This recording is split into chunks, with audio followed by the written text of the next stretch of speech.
أحد الأنثيين. وقال النبي صلى الله عليه وسلم: من قطع ميراث وارثه قطع الله ميراثه من الجنة. صدق الله العظيم وصدق رسوله النبي الكريم.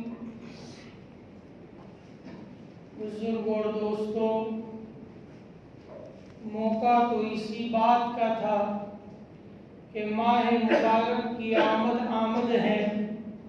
رمضان کے روزے یا زکوٰۃ کے متعلق کوئی گفتگو کی جائے، لیکن اس عنوان پر تو آپ سنتے ہی ہیں اور بیان بھی ہوتے ہی رہتے ہیں، اس لیے مناسب سمجھا کہ ایک ایسا عنوان، ایک ایسا حکم خداوندی کہ جس کے اندر امت کا ہر طبقہ، چاہے پڑھا لکھا ہے یا ان پڑھ ہے،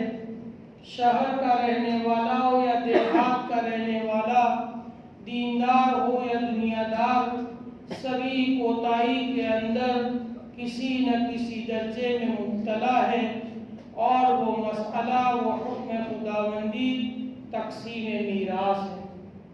وارثہ وینچنی جس کو گجراتی میں کہا جاتا ہے، اس میں امت اس وقت جس درجہ کوتاہی کا شکار ہے، شاید ہی کسی اور امر کے اندر اس درجہ کوتاہی۔ ایک طرف تو ہمارے سامنے قرآن کریم اور احادیث نبویہ اور تعلیمات اسلامیہ ہیں،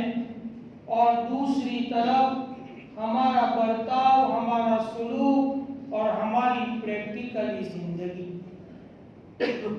قرآن کریم میں اس کو کتنی اہمیت کے ساتھ بیان کیا گیا، اس کے لیے اتنی بات کا سمجھنا کافی ہے کہ قرآن مجید نے اقیموا الصلاۃ وآتوا الزکاۃ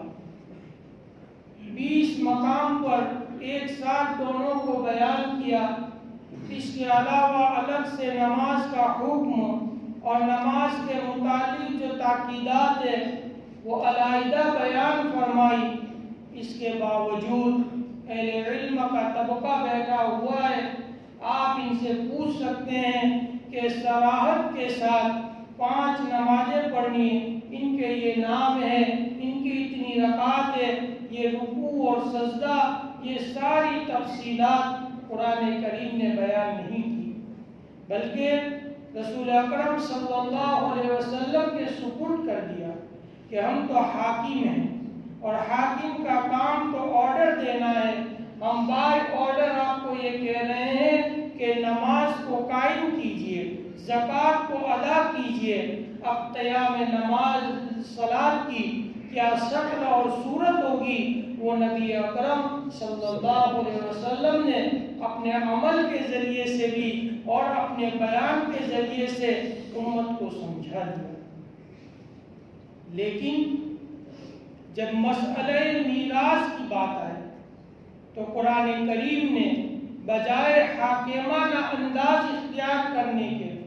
سب سے پہلا سینٹنس جب اس بات کے آغاز کو کیا تو یوصیکم اللہ فرمایا۔ انسان اپنے مرنے کے قریب جب وصیت کرتا ہے تو کس چیز کی وصیت کرتا ہے کہ پوری زندگی انسان نے جس چیز کو امپورٹنٹ سمجھا، مرنے کے وقت انسان اس چیز کو کہتا ہے کہ میری وصیت ہے، میرے فلاں بیٹے کا معاملہ یا فلاں آدمی کے ساتھ کا جو میرا معاملہ ہے، ان معاملات کو یا جو عزیز رکھتا ہے اس چیز کو جو ہے انسان مرنے سے قبل وصیت کرتا ہے۔ اللہ رب العزت بھی اسی انداز کو اختیار فرماتے ہیں کہ یوصیکم اللہ فی اولادکم، کہ اللہ رب العزت تمہاری اولاد کے سلسلے میں یہ وصیت فرماتے ہیں، اور اس کے بعد ان مسائل کو قرآن نے بیان کیا جو عام عادت اللہ نہیں،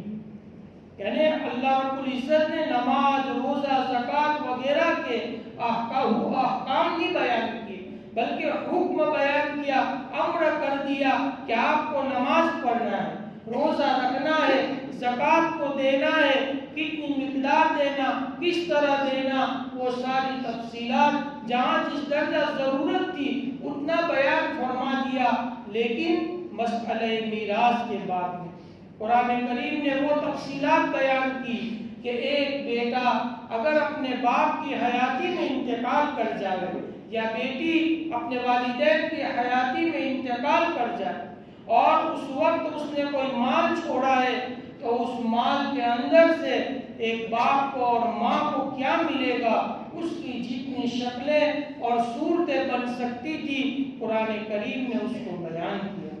کہ یہ لڑکا اور لڑکی جس کا انتقال ہوا ہے اس کی شادی ہوئی یا شادی نہیں ہوئی، شادی ہوئی تو اولاد ہے یا اولاد نہیں ہے، اگر اولاد ہے تو فقط لڑکے ہیں یا فقط لڑکیاں ہیں یا لڑکے اور لڑکیاں دونوں کا سنگم ہے، ان تمام شکلوں کے اندر ایک بیٹا یا بیٹی جو اپنی باپ کی حیاتی میں چل بسے ہیں اس کے مال سے کیا ملے گا، اس کو قرآن کریم نے بہت ہی پیارے انداز کے اندر بیان کیا۔ آپ اس سے اندازہ لگا سکتے ہیں کہ کس قدر اس کی اہمیت ہوگی کہ ان ساری تفصیلات کو قرآن کریم نے بیان فرمایا۔ عادت اللہ یہ نہیں رہی ہے، لیکن عادت اللہ کے خلاف اللہ رب العزت نے ان ساری تفصیلات کو مسئلہ میراث کے باب میں بیان فرمایا، اور اس کے بعد جب ان مسائل کو بیان کر دیا مستقل ایک رکوع نازل فرمایا اور جا بجا اس کے احکامات کو بیان کیے، اور اخیر کے اندر جو اللہ رب العزت نے لب و لہجہ اختیار فرمایا تلک حدود اللہ، کہ یہ اللہ کی طرف سے قائم کردہ باؤنڈری ہے۔ وَمَن يُطِعِ اللَّهَ وَرَسُولَهُ، کہ جو انسان اس اللہ کے قائم کردہ حدود کے اندر اللہ اور اس کے رسول کی اطاعت کرے گا اس کے لیے تو پھر باغات ہے، جنتیں ہیں، اور جنت بھی ایسی کہ جس کے اندر نہریں ہوئی، اور فرمایا کہ یہ بہت بڑی کامیابی ہے۔ اور آگے فرمایا کہ وَمَن يَعْصِ اللَّهَ وَرَسُولَهُ وَيَتَعَدَّ حُدُودَهُ، کہ جس شخص نے ان مسائل میراث کے باب میں اللہ اور اس کے رسول کی نافرمانی کی، وَيَتَعَدَّ حُدُودَهُ، فرمایا کہ ہم نے جو باؤنڈری کھینچی ہے، ہم نے جو کمپاؤنڈ وال بنا دی ہے، اگر اس کو اوورٹیک کرتے ہیں تو پھر اس کے لیے بڑے رسوائی، بڑے سخت عذاب اور دائمی عذاب کی جو ہے اللہ رب العزت نے وعید بیان فرمایا۔ تو ایک طرف تو ہمارا عمل ہے اور دوسری طرف قرآن کریم کا انداز ہے۔ اس مسئلہ میراث کے باب میں جو کوتاہی واقع ہوئی اس کوتاہی کے چند اسباب ہیں، ان اسباب میں سے ایک سبب کو اس وقت بیان کرتا ہوں، وہ یہ کہ جہاں تھوڑی بہت دینداری ہے کہ گھر میں کوئی بچہ حافظ اور عالم ہے یا اللہ رب العزت نے دعوت کے کام سے ہم کو جوڑ دیا تو دین کی کچھ سمجھ پیدا ہوئی تو ہمارے ذہنوں کے اندر اتنی بات ہوا کرتی ہے کہ اس میں بہنوں کا حق ہے، بہنوں کا حصہ ہے۔ اب ہم نے میراث کی تقسیم کے مرحلے پر بہنوں کو بلایا اور بہنوں کو کہا کہ اس میں تمہارے باپ کا بھی مال ہے۔ اگر بہنوں نے جھوٹے سے ایک مرتبہ یہ کہہ دیا کہ اللہ کا دیا ہمارے پاس تو بہت ہے، تم آپس میں تقسیم کر لو، تو ہم یہ سمجھتے ہیں کہ سانپ بھی مر گیا اور لاٹھی بھی نہیں ٹوٹی، سارا مال ہمارے اپنے پاس لے گیا اور میراث کا حق بھی ادا ہو گیا۔ تو میرے دوستو، ہم کو اللہ کے رسول نے کہیں یتیم نہیں چھوڑا ہے، ہر جگہ پر ہماری رہنمائی کی گئی ہے۔ چنانچہ اللہ یہ بہنوں کا معاف کرنا اولاً تو اس بنیاد پر ہوتا ہے کہ اگر ہم نے میراث کا مال اپنے باپ کا لے لیا تو اگر بھائی ناراض نہیں ہوا تو بھابھی تو ضرور ناراض ہو جائے گی، اور اگر بھائی نہ بھی بولا تو بھابھی تو ضرور کہہ دے گی کہ اب تمہارے باپ کا یہاں پر کیا رہ گیا، یہ تو میرے شوہر کا ہے، یا میرے بچوں کا ہے، تو باپ کی دہلی نہ چھوٹ جائے۔ جیسا کہ ہر معاشرے کے اندر باپ کے گھر جانے کا ایک رواج ہے، بلکہ لڑکیوں کو اس کی خوشی بھی ہوتی ہے کہ ہر ہفتے یا 15 دن یا مہینے یا خاص طور پر بڑے دنوں کے اندر جانے کی خواہش ہوتی ہے، تو باپ کی دہلی نہ چھوٹ جائے۔ سماج کیا کہے گا، معاشرہ لعن طعن کرے گا، ان بنیادوں کے اوپر ہم عامتاً بہنیں یہ کہہ دیا کرتی ہے کہ اللہ کا دیا بہت ہے، ہم کو نہیں چاہیے، آپ آپس میں تقسیم کر لو۔ تو میرے دوستو، اللہ کے رسول صلی اللہ علیہ وسلم نے ایسے ہی ایک موقع پر ارشاد فرمایا کہ لا یحل لمال امرئ الا بطیب نفس منہ، کہ کسی انسان کے لیے کسی انسان کا مال مکمل دلی رضامندی کے بغیر حلال نہیں ہو سکتا۔ تو جب یہاں پر لڑکیوں کو، عورتوں کو اگر اس بات کا خطرہ ہے کہ سماج لعن طعن کرے گا، بھائی ناراض ہو جائیں گے، باپ کی دہلی چھوٹ جائے گی، ان بنیادوں پر جو معاف کیا ہوا ہوگا وہ شرعاً جو ہے مطیب خاطر نہیں کہا جائے گا۔ اب اگر کوئی بھائی اس بات کا دعویٰ کر لے کہ میری بہنوں کے ساتھ ایسا کوئی معاملہ نہیں ہے، یعنی مکمل رضامندی ہے، نہ بھائی کے ناراض ہونے کا اندیشہ ہے، نہ سماج کے لعن طعن کا خوف ہے، نہ باپ کی دہلی کے چھوٹنے کا اندیشہ، کوئی چیز نہیں ہے، فقط اور فقط ہماری رضامندی ہے، اور ایک رضامندی کے ساتھ اگر بہن معاف کرتی ہے تو اس معافی کا اعتبار ہوگا یا نہیں۔ فقہاء نے لکھا ہے کہ اس طرح کی معافی کا مسئلہ میراث کے باب میں اعتبار نہیں کیا جائے گا، بلکہ فقہاء نے تو یہاں تک لکھا ہے کہ اب سب سے پہلے تو تم ان کو مال کے جو ہے کتنا حق بنتا ہے اس حق کی مقدار کو بدلاؤ۔ آج کی ویلیو کے حساب سے جس دن ہم تقسیم میراث کے لیے بیٹھیں گے، اس دن کی ویلیو کے حساب سے ان کا کیا حق بنتا ہے وہ حق بتلایا جائے۔ ایک بہت پرانی بات ہمارے ذہنوں میں چلتی چلی آئی ہے کہ بہنوں کی 2 آنی اور بھائی کی 14 آنی، یہ انگریز کے زمانے کی پیداوار ہے کہ جب روپیہ 16 آنے کا تھا، اس زمانے سے یہ بات چلی کہ بہنوں کی 2 آنی، چاہے 1 بہن ہو یا 4 بہنیں ہو یا 14 بہنیں، وہ 2 آنی کے اندر ساری تقسیم کر لے، اور چاہے 1 بھائی ہو یا چند بھائی ہو وہ 14 آنے لیں گے۔ یہ شریعت کا قانون نہیں، یہ تو میرے مال کی محبت ہے، اور مال کے محبت کے نتیجے میں یہ میری اپنی ذہن کی پیداوار ہے۔ قرآن کریم نے سب سے پہلا سینٹنس جو لائے تو اسی چیز کی بےکنی کے اندر کہ فرمایا کہ یوصیکم اللہ فی اولادکم للذکر مثل حظ الانثیین، یہ قانون خداوندی ہے کہ 1 بھائی برابر 2 بہنیں، 1 بھائی برابر 2 بہنیں، یعنی اگر مرنے والے نے 3 بیٹے اور 3 بیٹیاں چھوڑی ہے تو ملکت کے 9 حصے کیے جائیں گے، جتنا بھی مال ہے اس کے 9 حصے کیے جائیں گے، 2 حصے بھائی کو ملیں گے اور 1 حصہ بہن کو ملے گا، اور اگر 2 بہنیں ہیں اور 1 بھائی ہے تو 4 حصے کیے جائیں گے، 50% بھائی کو ملے گا اور 25 ایک بہن کو ملے گا۔ یہ قانون خداوندی۔ اس کے علاوہ جو کچھ بھی ہے وہ ہمارے اپنے من کے چونچلے ہیں اور ہماری مالوں کی محبت ہے۔ تو پہلے تو بتاؤ کہ شرعی قانون کے حساب سے، آج کی ویلیویشن کے حساب سے تمہارا کتنا حصہ بنتا ہے۔ اس کے بعد اتنا بھی کافی نہیں ہے، اس کے بعد اس مال کا اس کو مالک بنا دیا جائے۔ مالک کس کو کہتے ہیں؟ امام بیضاوی علیہ الرحمہ نے سورہ فاتحہ کی تفسیر میں، مالک یوم الدین کی تفسیر میں جو مالک کا ترجمہ کیا اور تفسیر کی، المالک هو المتصرف کیف ما شاء،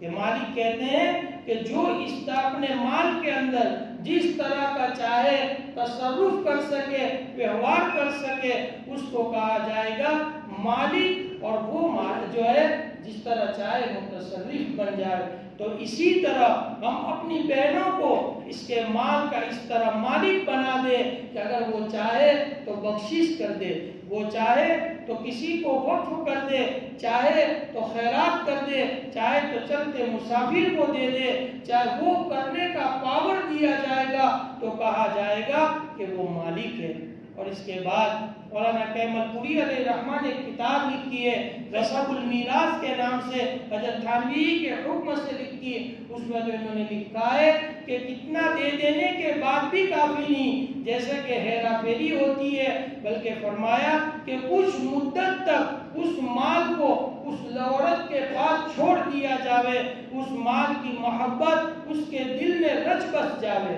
اس کے بعد اگر کوئی کہتی ہے بہن کہ اللہ کا دیا بہت ہے آپ لے لے، تب تو لینا درست ہوگا، ورنہ اس طرح فقط منہ زبانی کہہ دینا یہ تو زبانی جمع خرچ ہے، اس کے علاوہ کوئی حاصل نہیں۔ اس لیے میرے دوستو ضرورت ہے اس بات کی کہ ان مسائل میراث کے باب میں اللہ کا جو حکم ہے اس کو بجا لانے کی کوشش کی جائے، ورنہ میرے دوستو یہ دنیا تو نہ کسی کی رہی ہے نہ کسی کی رہے گی۔ میں ایک بات کہا کرتا ہوں کہ جس مکان میں اس وقت میں رہ رہا ہوں اس میں اس وقت میری زبان کے جملے یہ ہے کہ یہ میرا ہے۔ کوئی بھی آتا ہے تو اس کو تعارف کرواتا ہوں کہ دیکھو یہ میرا مکان ہے۔ کل میری والد کے زبان کے جملے بھی یہی تھے، اور آئندہ جب یہ دھوکے کی آنکھ بند ہو جائے گی تو میری اولاد کی زبان سے نعرے یہی نکلیں گے کہ یہ میرا ہے۔ تو جو آج کسی کا ہے کل کسی اور کا تھا، آئندہ کل کسی اور کا ہو جائے گا، اس کے لیے اپنی آخرت کو اجھار دینا یہ کون سی عقل مندی کی بات ہوگی؟